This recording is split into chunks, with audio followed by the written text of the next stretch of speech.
नमस्कार दोस्तों। आज हम बात करेंगे आई सी ओ बी 2263 एपी मॉडल। इसके अंदर और भी मॉडल है, एपी भी मॉडल होता है, एक एमपी मॉडल भी होता है, सीपी मॉडल भी होता है। लेकिन आज दो आईसी की बात करेंगे जिसके अंदर एस ओ टी 8 और एस ओ टी 236 के बारे में। जो कि 23 तो इसका पैकेज नंबर है और 6 मीन ये 6 पिन, और S O T 8 means 8 pin, यानी 6 और 8 पिन के अंदर जो आईसी आती है उसके बारे में बात करेंगे। उसकी वर्किंग, टेस्टिंग और पिन डिटेल किस तरह होगी। तो सबसे पहले जो ओ बी 2263 एपी मॉडल की जो आईसी है, इसके अंदर आप देख सकते हैं ये टोटल 8 पिन की आईसी है और ये डिप कैटेगरी के अंदर आती है। डिप DIP यानी डिप कैटेगरी के अंदर आती है और 8 पिन की ये आईसी होती है। और इसके साथ ही बिल्कुल एक मॉडल दूसरा होता है, वो है OB2263 MP मॉडल या SOT 23 6 मॉडल। 6 मॉडल क्यों कहा जाता है? क्योंकि SOT 23 तो ये पैकेज नंबर है और 6 में ये 6 पिन की आईसी होती है, यानी 3 एक साइड 3 एक साइड आईसी।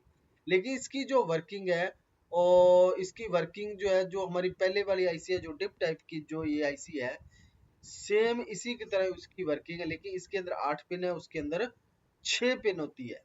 तो आज हम बात करेंगे OB2263 आईसी के बारे में, जो कि बहुत ही पॉपुलर आईसी है, जो कि हमारे जो चाइनीज सर्किट आ रहे हैं उसके अंदर सबसे ज्यादा यूज हो रही है। SMPS है, अडाप्टर्स हैं और पावर सप्लाई है और स्विचिंग सेक्शन है, सब के अंदर OB2263 आईसी का प्रयोग होने लग गया, क्योंकि सेफ्टी के मामले में इंटरनल तौर पे इसके अंदर सेफ्टी अच्छी है और ये एक जो इसकी प्राइस कॉस्ट है वो भी बहुत कम है और ये इजीली अवेलेबल हो जाती है और कम जगह के ऊपर ये इंस्टॉल हो जाती है। यानी जो 6 पिन की आईसी है वो बहुत ही छोटी आईसी है, जो ये है 6 पिन की आईसी है, ये बहुत ही छोटी सी आईसी होती है जो कि हमारे सप्लाई सेक्शन के अंदर या अडाप्टर के अंदर एक PWM का काम करती है, यानी स्विचिंग का काम करती है।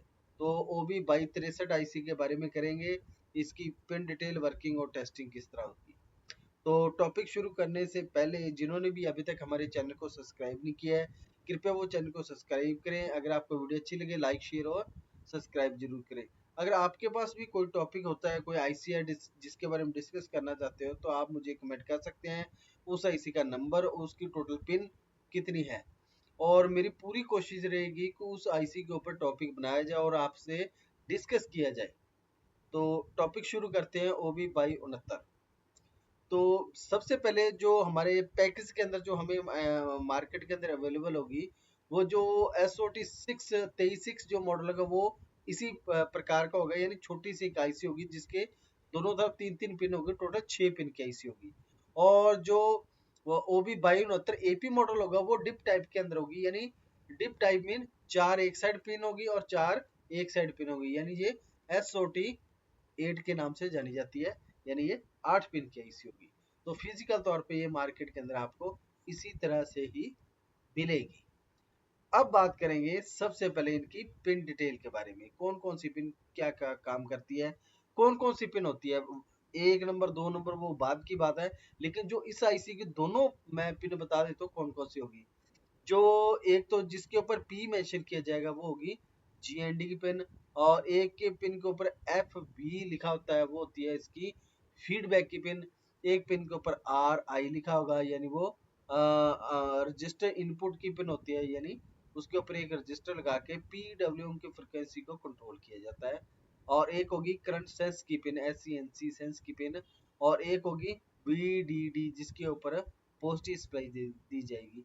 और एक पिन होगी गेट। गेट का मीन्स ये यहाँ से आउटपुट देगा, जो हमारा आगे सर्किट के अंदर मॉसफेट लगा होगा उसके गेट के ऊपर यहाँ से सप्लाई जाएगी।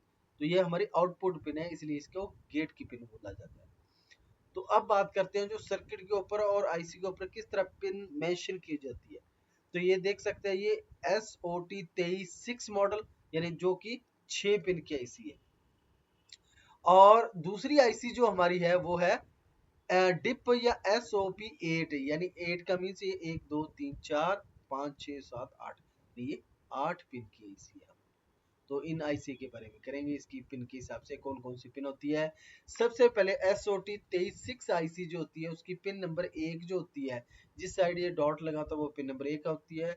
तो जो SOT 23 मॉडल जो आईसी है, यानी SOT 6 ये 6 पिन वाली जो आईसी है, उसकी पिन नंबर 1 जो होगी GND होगी, पिन नंबर 2 जो होगी फीडबैक की, पिन नंबर 3 जो होगी RI की पिन नंबर 4 जो होगी इसकी करंट सेंस की पिन नंबर 5 जो होगी VDD की, और पिन नंबर 6 जो होगी वो आउटपुट, जिसे हम गेट पिन बोलते हैं। तो ये तो है SOT 23 की पिन के वोल्टेज और पिन के हिसाब से कौन कौन सी इसके ऊपर वोल्टेज इनपुट और आउटपुट होगी। अब बात करेंगे डिप टाइप के अंदर जो 8 पिन की आईसी होती है, उसकी पिन नंबर 1 जो हमारी वो गेट है, मीन्स ये पिन यहाँ से वोल्ट को आउट करेगी। पिन नंबर 2 जो है इसकी VDD यानी इस पिन के ऊपर सप्लाई दी जाएगी। पिन नंबर 3 इसकी NC यानी खाली है। पिन नंबर 4 करंट सेंस की पिन है। पिन नंबर 5 R इनपुट की पिन है, R रजिस्टर की पिन भी बोल सकते हैं। पिन नंबर 6 फिर खाली है।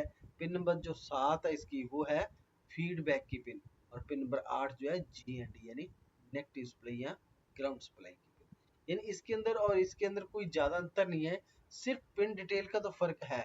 और दूसरी बात, इसके अंदर भी 6 पिन का प्रयोग हुआ है और इसके अंदर भी 6 पिन। बाकी पिन नंबर 3 और पिन नंबर 6 तो इसकी NC है यानी नो कनेक्शन। तो इसके ऊपर तो टोटल जो यूजेबल पिन है, जो SOP 8 है उसकी भी 6 पिन है, और जो SOT 23 है उसकी भी 6 पिन जो है हमारी यूजेबल है। तो ये है इसकी वोल्टेज के हिसाब से वोल्ट। और इसके अंदर कौन कौन से मॉडल आते हैं, कौन कौन से पार्ट्स आते हैं, पार्ट के हिसाब से कौन कौन सा नंबर होगा, तो 2263MP, 2263AP, 2263CP, ये तीनों मॉडल आते हैं। तो CP, AP और MP ये अलग अलग मॉडल होते हैं, उसके बारे में बाद में डिस्कस करेंगे। और अब बात कर लेते हैं वोल्टेज के हिसाब से कि VDD पिन के ऊपर जो है हमारे लगभग 30 वोल्ट की सप्लाई हम दे सकते हैं। और जो VDD के ऊपर जनरल क्लैंप सिस्टम लगा होता है वो 0.1 वोल्ट का होगा, वो जो आप प्लस माइनस कर सकते हैं। और ये VDD DC क्लैंप जो करंट इनपुट और एक्सेस करेगा वो 10 मिली एम्पीयर के करीब होगा, यानी 10 मिली एम्पीयर के करीब होगा।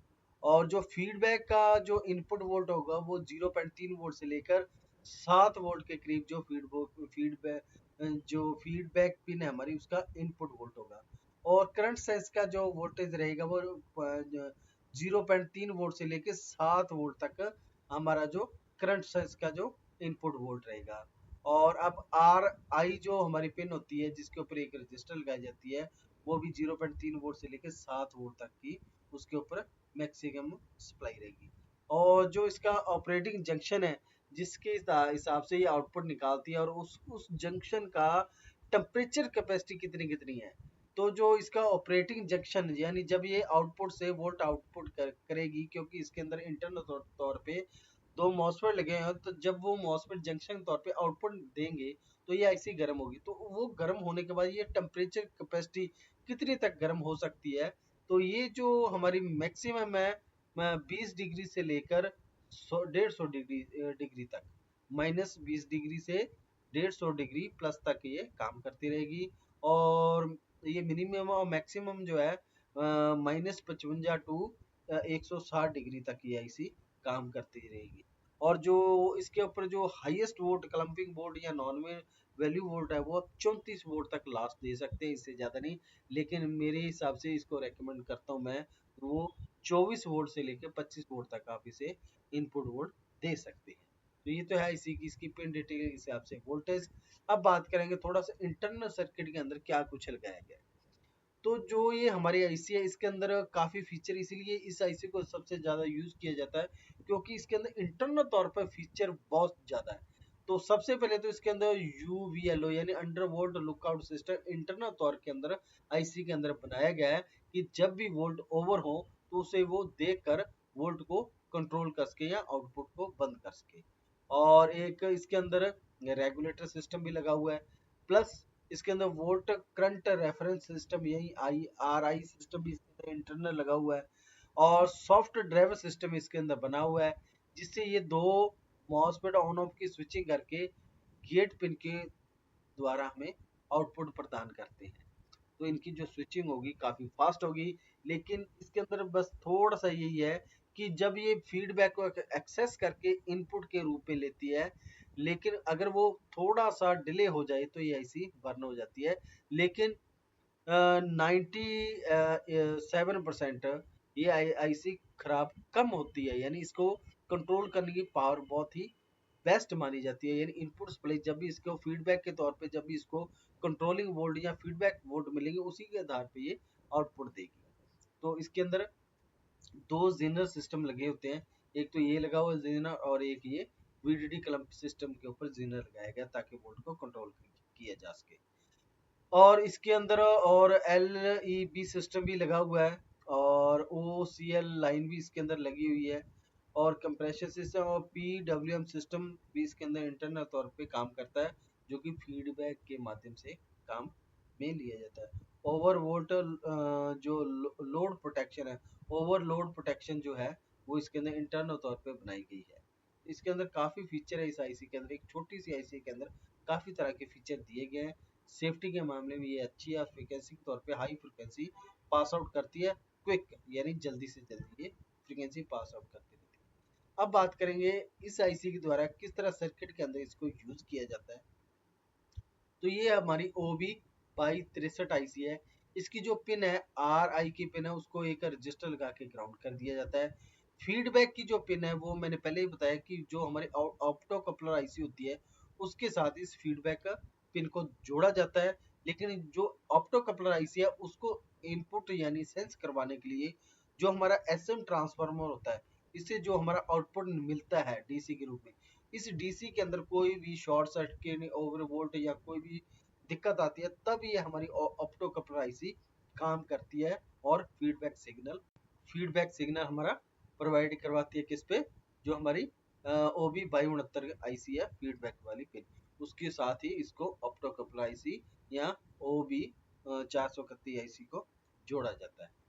और ये हमारी ग्राउंड पिन है, डायरेक्ट इसको ग्राउंड कर दिया जाएगा। करंट सेंस जो पिन है वो हमेशा मॉसफेट के सोर्स पॉइंट के साथ जुड़ी जाती है और दूसरी साइड इसको ग्राउंड किया जाता है।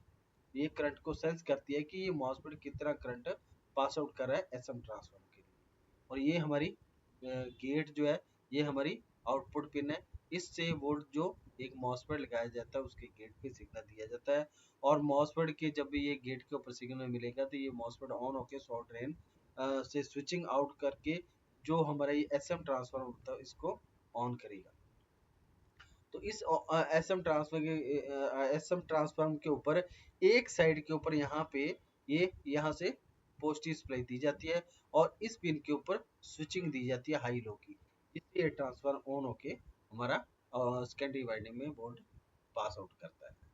और जो इसकी वीडीडी पिन है इसके ऊपर एक डायरेक्ट रजिस्टर लगा के जो हमारी यहाँ से ब्रिज ड्राइव से जो पॉजिटिव सप्लाई आ रही है उसे एक रजिस्टर लगा के डायरेक्ट वीडीडी पिन के ऊपर 30 वोल्ट की सप्लाई दे दी जाती है, जिससे ऐसी ऑन हो जाती है। तो ये बिल्कुल एक सिंपल सा सर्किट मैंने बनाया है, तो बिल्कुल सिंपल तरीके से मैंने आपको समझाया है। अगर फिर भी आपको कोई डाउट रह गया तो आप मुझे कमेंट कर सकते हैं। अगर आपको वीडियो अच्छी लगी लाइक शेयर और सब्सक्राइब जरूर करें। धन्यवाद जी।